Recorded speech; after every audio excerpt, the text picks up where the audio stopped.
Hello बच्चों, क्या हाल चाल। मस्त एकदम। डायमंड में भी प्लेटफॉर्म आपका स्वागत है। आज हम बेसिक पर्सन फिजिक्स के unit first centre of mass के बारे में क्या करेंगे, डिस्कस करेंगे। और इसमें एक बहुत ही इंपॉर्टेंट थ्योरम है, उसको अपन यहाँ पे प्रूव करेंगे। और उसके बाद अपन लोग motion of centre of mass के बारे में पढ़ेंगे। तो वेरी इंपॉर्टेंट टॉपिक अपन यहाँ पे रीड आउट करेंगे। तो स्टार्ट करते हैं विदाउट देरी करें, ठीक है। तो चलो हम लोग पढ़ते हैं क्या, सेंटर ऑफ मास, ठीक है। तो ये सबसे पहले समझ लेते हैं सेंटर ऑफ मास क्या होता है। कि जैसे कोई भी अगर ऑब्जेक्ट है, ठीक है, अगर वो क्या कर रहे हैं, आपका लीनियर मोशन कर रहा है, ठीक।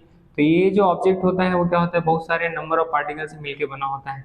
तो अगर ये क्या करेगा, अगर ये अगर लीनियर मोशन करता है तो ये ऑब्जेक्ट उठ के यहाँ पर आ जाएगा नेक्स्ट सिचुएशन पे। तो इसके जितने भी पार्टिकल हैं वो सभी क्या होंगे, उठ के वहाँ तक आ जाएंगे।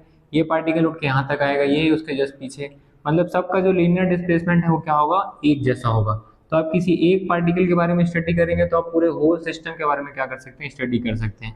लेकिन यही अगर ऑब्जेक्ट है, अगर वो क्या कर रहा होगा, अगर रोटेशनल मोशन कर रहा होगा, ठीक है, तो उस कंडीशन में क्या होगा, यहाँ पे जो पार्टिकल है वो अगर इतना डिस्प्लेस हो रहा है और ये पार्टिकल अगर इतना डिस्प्लेस हो रहा है, दोनों का तो एंगुलर डिस्प्लेसमेंट क्या है, यहाँ पे इक्वल है। बट इन दोनों का जो लीनियर डिस्प्लेसमेंट है, इसका इतना ही है और इसका इतना है। लीनियर डिस्प्लेसमेंट क्या है, दोनों का अलग अलग है। तो अगर आपको यहाँ पे पूरे सिस्टम का अगर मोशन डिफाइन करना है तो अलग अलग पार्टिकल के बारे में आपको अलग अलग पढ़ना पड़ेगा, ठीक है। वो ज़्यादा बहुत ज़्यादा क्या हो जाएगा, वो जटिल हो जाएगा, ठीक। तो उस कंडीशन में हमको क्या करना है, इसको सिंप्लीफाई करना है। तो उसके लिए अपन लोग क्या करते हैं, कोई एक ऐसा पॉइंट डिफाइन करते हैं जहाँ पे पूरा होल जो बॉडी है उसका जो मास है वो क्या मानते हैं अपन लोग, सेंट्रलाइज मानते हैं। और अगर आपने वो पॉइंट अगर आपने डिफाइन कर लिया, ठीक है, तो फिर उसी को अपन लोग बोलेंगे क्या, सेंटर ऑफ मास, ठीक है, जिसमें पूरे का पूरा उसका मास क्या है, आपका सेंट्रलाइज है। तो इसका जो मोशन होगा उसी को अपन मान के चलेंगे कि पूरे का पूरा वही क्या है, आपका सिस्टम का मोशन है, ताकि अपन लोग अलग अलग पार्टिकल के बारे में स्टडी ना करें, अपन उसी के बारे में डिफाइन करें और इजिली वो सिस्टम को क्या करें, उसका मोशन को अपन डिफाइन कर पाए। इसलिए अपन लोग किसका कॉन्सेप्ट लेके आते हैं, सेंटर ऑफ मास का, ठीक है। तो अपन लोग अब देख लेते हैं, कोई आपका एक टू बॉडी सिस्टम है, उसके लिए अपन देखते हैं क्या, position of centre of mass, ठीक है। तो अपन लोग देख लेते हैं क्या, position of centre of mass. बहुत इंपॉर्टेंट टॉपिक है, ये बार बार पूछा हुआ है, ठीक है। आपको प्रूव करना होता है RCM is equal to M1R1 plus M2R2 upon M1 plus M2। बहुत इंपॉर्टेंट टॉपिक है, आप ध्यान रखिएगा, ठीक है। चलो अब इसको अपन को प्रूव करना है, ठीक। तो इसको प्रूव करने के लिए सबसे पहले अपन क्या कर लेते हैं, अपना डायग्राम देख लेते हैं। सपोज हम आपके पास क्या है, टू बॉडी सिस्टम है, ठीक है। उस पर एक बॉडी ये है, ठीक है, और एक दूसरा ये है। सपोज इसका मास क्या है M1 और इसका मास क्या है आपका M2। अब अपन लोग क्या कर लेते हैं, कोई एक ओरिजिन ले लेते हैं। ओरिजिन वो पॉइंट होता है जिसके रिस्पेक्ट में आप इन दोनों की पोजीशन को आप बताते हो, ठीक है। तो सपोज यहाँ से यहाँ तक इसका जो पोजीशन वेक्टर है क्या है, आपका R1, ठीक है। और यहाँ से यहाँ तक इसका जो पोजीशन वेक्टर है वो क्या है, आपका R2, ठीक है। अब ये दोनों बॉडी का अपन कोई सिस्टम का बने कोई क्या मान ले चलते हैं, यहाँ पर आपका क्या है, इसका सेंटर ऑफ मास है, ठीक है। चलो तो ये सेंटर ऑफ मास का जो पोजीशन वेक्टर है अपन उसको मान लेते हैं, वो क्या है, आपका RCM। इसको अपन C मान के चलते हैं, ठीक है। चलो तो ये जो पॉइंट है, इसका पोजीशन वेक्टर R1, इसका RCM, इसका क्या है आपका R2। यहाँ से यहाँ तक का अपन डिस्टेंस आपको फाइंड आउट करना है, ठीक है। तो वो अपन लोग किससे फाइंड आउट करेंगे, by vector triangle law of vector addition, ठीक है। जैसे आपके पास क्या है, एक कोई आपका एक वेक्टर है, ठीक है, और एक कोई दूसरा वेक्टर है ना। तो आप क्या करो, इस वेक्टर के हेड को इस वेक्टर के टेल से ऐड करो, ठीक है। तो इसका जो दोनों का रिजल्टेंट होगा वो क्या कैसे डिफाइन करोगे आप, by this tail end this joining this tail end head, ठीक है। इसका जो रिजल्टेंट है वो इसके टेल और इसके हेड को मिलाओगे तो उसका रिजल्टेंट मिल जाएगा, ठीक है। तो यहाँ से यहाँ तक जो डिस्टेंस है वो आप इस डायरेक्शन में देख रहे हो, ठीक है। तो ये आपका आपका कौन सा हो गया, आपका RCM हो गया। और ये वाला जो भी डिस्टेंस है आप मान के चलो x है, ठीक है। और ये उसका रिजल्टेंट दिखा रहा है आपको R1। तो यहाँ पे क्या मिलेगा आपको, R1 इज इक्वल टू क्या मिलेगा, x प्लस RCM, ठीक है। अब x की वैल्यू मिल जाएगी आपको R1 minus RCM। It means ये जो डिस्टेंस है इसकी वैल्यू क्या मिलेगी आपको, R1 माइनस RCM।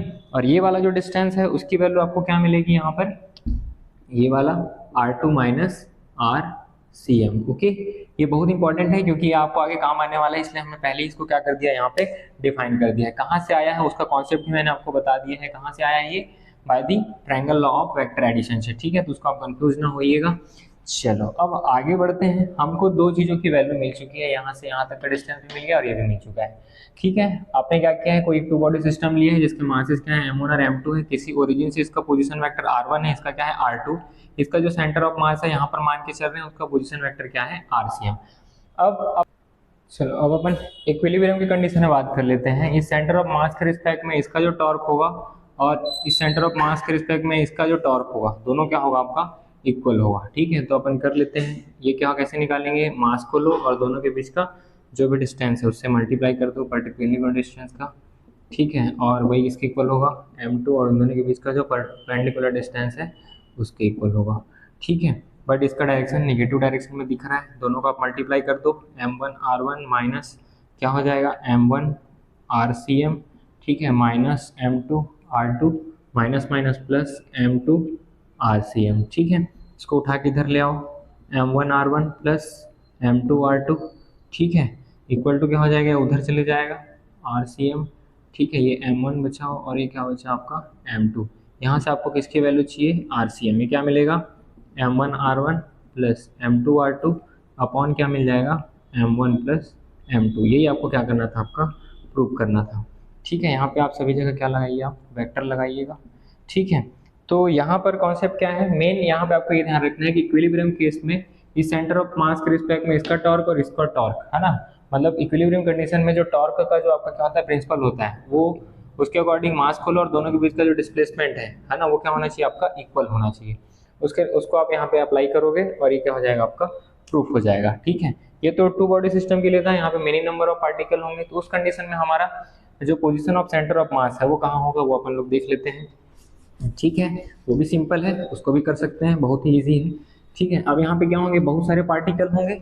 ठीक है, सबका पोजीशन वेक्टर अलग अलग होगा। सपोज ये मान के चलो आपका क्या है, आपका सिस्टम ऑफ पार्टिकल है। ठीक है, अलग अलग यहाँ पे क्या है, आपके पार्टिकल्स हैं। ये आपका ओरिजिन हो गया, ये वाला जो पार्टिकल है उसका पोजीशन वेक्टर r1, दूसरे का r2। ठीक है, तीसरे का आप r3। आप इस तरीके से आप n नंबर ऑफ पार्टिकल ले सकते हैं, सबका मास अलग अलग मांग सकते हैं, m1 m2 m3 इस तरीके से। ठीक है, तो यहाँ पे आप n नंबर ऑफ पार्टिकल होंगे, तो उस कंडीशन में हमारा जो rcm है वो क्या मिलेगा, बहुत ही सिंपल है।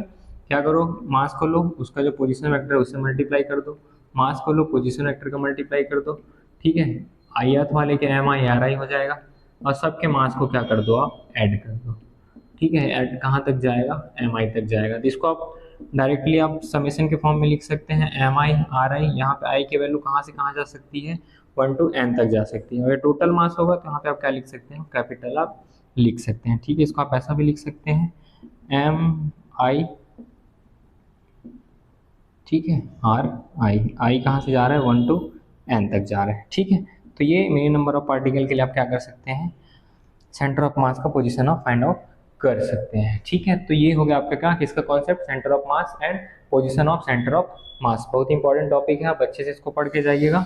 ठीक है, चलो इसके बाद अपन लोग एक थ्योरम देखेंगे।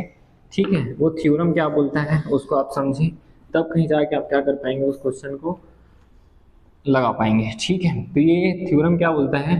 ठीक है, थ्योरम क्या, अगर आपके पास क्या है, टू बॉडी सिस्टम है। ठीक है, सपोज ये आपका एक बॉडी है और एक है आपका दूसरा बॉडी है। ठीक है, इसका मास क्या है ma और इसका मास क्या है mb। ठीक है, इसका जो पोजीशन वेक्टर है, एक आपका ओरिजिन के रिस्पेक्ट में क्या है आपका ra और इसका जो पोजीशन वेक्टर है क्या है आपका rb। ठीक है, तो ये थ्योरम ये बोलता है कि अगर आपके पास टू बॉडी सिस्टम है तो उसका जो सेंटर ऑफ मास है वो कहाँ होता है, उन दोनों के लाइन ज्वाइनिंग पर होता है। ठीक है, और उसके साथ साथ ये भी बोलता है कि जैसे यहाँ पे आपका क्या है, आपका सेंटर ऑफ मास है। ठीक है, तो अगर इसका पोजीशन वेक्टर क्या है आपका rcm। ठीक, तो यहाँ से यहाँ तक इसका जो पोजीशन होगा इसके रिस्पेक्ट में, वो अपन मान के चलते हैं क्या है आपका rac, और यहाँ से यहाँ तक इसका जो पोजीशन है वो अपन मान के चलते हैं क्या आपका rbc।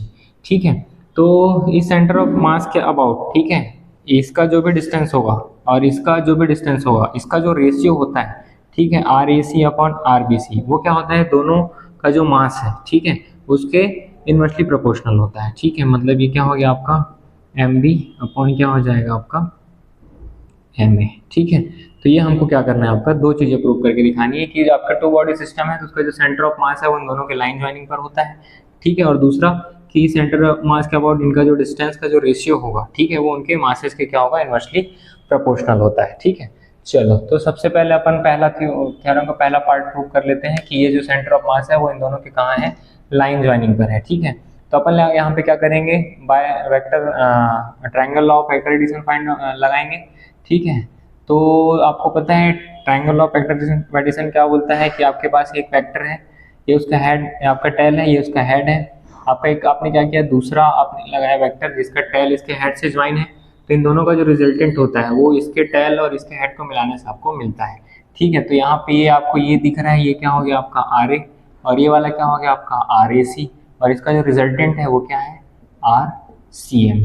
ठीक है, चलो तो यहाँ से आपको क्या दिख रहा है, जो रिजल्टेंट आर सी एम है वो किसके इक्वल है, आर ए प्लस किसके इक्वल है, आर ए सी। ठीक है, चलो अब यहाँ से आप किसकी वैल्यू फाइंड आउट करेंगे, आर ए सी का। ठीक है, तो यहाँ से आपको मिल जाएगा R A C is equal to क्या मिलेगा, R C M minus R ए।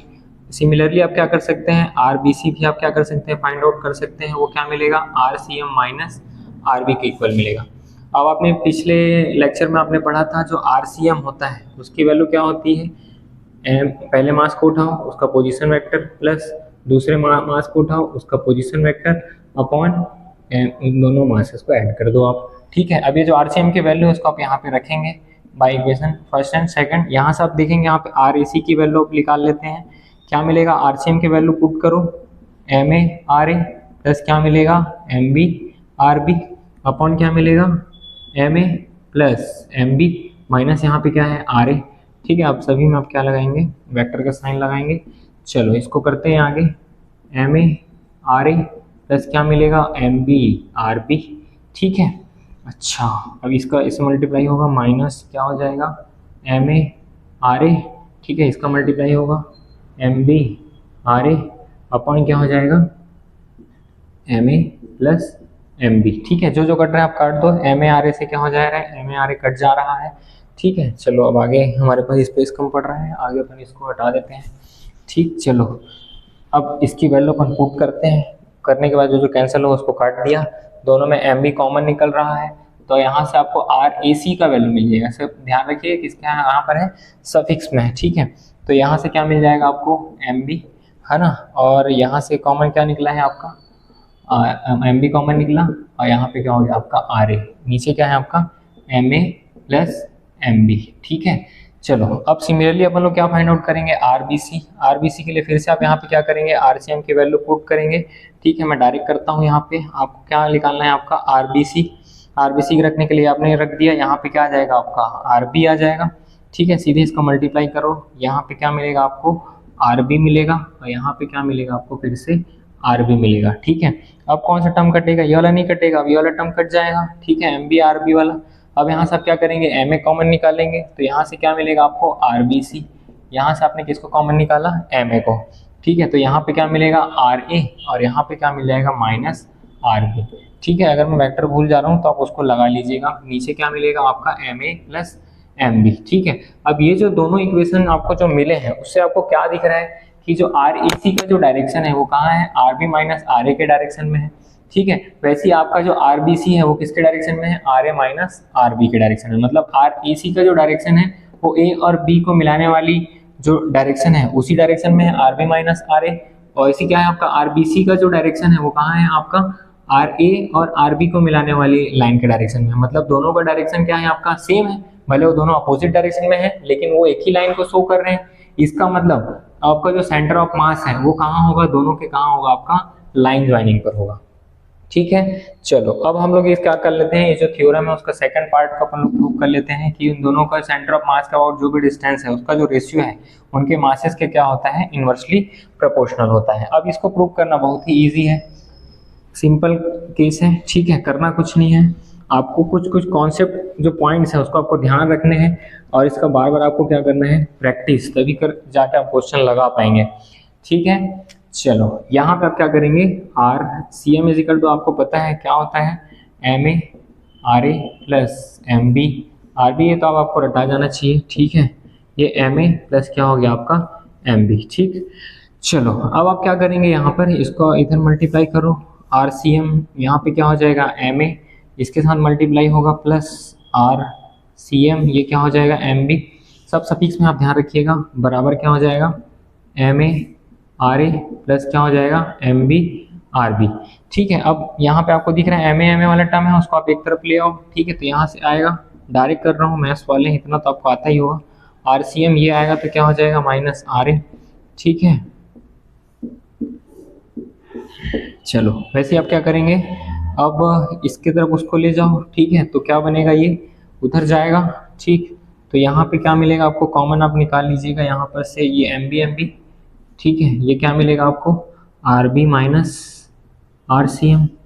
ठीक है, चलो अब आपने यहाँ पर आपने क्या किया था, फाइंड आउट किया था by vector law of triangle law of vector addition से। यहाँ से आपने फाइंड आउट किया था कि जो आर ए सी की वैल्यू है, ठीक है, आर ए सी का जो वैल्यू है आपने फाइंड आउट किया था, sorry, R A C is equal to आपने फाइंड आउट किया था क्या, आर सी एम। ठीक है, माइनस क्या था आपका आर ए। ठीक है, सिमिलरली आपने आर बी सी भी फाइंड आउट किया था, वो क्या था आपका आर सी एम माइनस क्या था आर बी। ठीक, चलो तो अपन लोग क्या कर सकते हैं, यहाँ पे अपन क्या पुट कर सकते हैं, आर ए सी। ठीक है, एम ए आर ए सी। वैसे अपन लोग यहाँ पे क्या पुट कर सकते हैं, minus R B C put कर सकते हैं। ठीक है, तो क्या मिलेगा M B minus R B C. ठीक है, आप यहाँ पे डायरेक्शन चेंज करेंगे तो ये आपका चेंज हो जाएगा। ठीक है, एम ए आर ए सी बराबर क्या होगा M B R C B. ठीक है, अब यहाँ से आपको रेशियो दिख रहा होगा। ठीक है, आप क्या कर सकते हैं, आर ए सी, ठीक है, इसके नीचे आप किसको ले आओ, आर सी बी को या आर बी सी को। ठीक है, आपने क्या किया है, आपने उसका डायरेक्शन को चेंज कर दिया। ठीक है, बट डिस्टेंस तो सेम ही रहेगा। ठीक है, तो R A C upon R C B. ठीक है, R A C upon R C B, इसको आप मैग्नीट्यूड के फॉर्म पे ले लीजिए, प्लस माइनस का कोई टेंशन ही नहीं है फिर। ठीक है, इजिकल टू क्या मिल जाएगा आपका, R A C upon R C B बराबर M B upon M A. और यही हमको क्या करना था, यहाँ पर प्रूव करना था। ठीक है, तो ये जो थ्योरम है बहुत ज़्यादा इंपॉर्टेंट है, आप ध्यान रखिएगा कि दो मासेस वाला सिस्टम हो तो उसका जो सेंटर ऑफ मास है वो कहाँ होता है, उन दोनों के लाइन ज्वाइनिंग पर होता है। ठीक है, और इन दोनों का सेंटर ऑफ मास के रिस्पेक्ट में जो भी डिस्टेंस का रेशियो होता है वो क्या होता है, उनके मासेस के इनवर्सली प्रोपोर्शनल होता है। तो ये जो थ्योरम था बहुत ज़्यादा इंपॉर्टेंट है, आपको एक ही चीज़ ध्यान रखना है, यहाँ पर इसका यहाँ से यहाँ तक का जो पोजीशन है वो, ठीक है, आर ए सी और आर बी सी। इसके जस्ट पहले वाले में आपने जब सेंटर ऑफ मास का पोजीशन फाइंड आउट किया था, ठीक है, तो उस कंडीशन में यहाँ से यहाँ तक आपने डिस्टेंस लेगा तो वहाँ पे आपका जो triangle law of vector addition है वो ऐसे बना था। ठीक है, पर इसमें कैसे बन रहा है, ऐसे बन रहा है। ठीक है, क्योंकि आपको यहाँ से यहाँ तक का आपको डिस्टेंस देखना था। ठीक है, तो आई होप आपको ये लेक्चर समझ आया होगा। ठीक है, तो आप लगातार कंटिन्यू पढ़ते रहिएगा, आपके सेमेस्टर एग्जाम आने वाले हैं। ठीक, ओके, थैंक यू।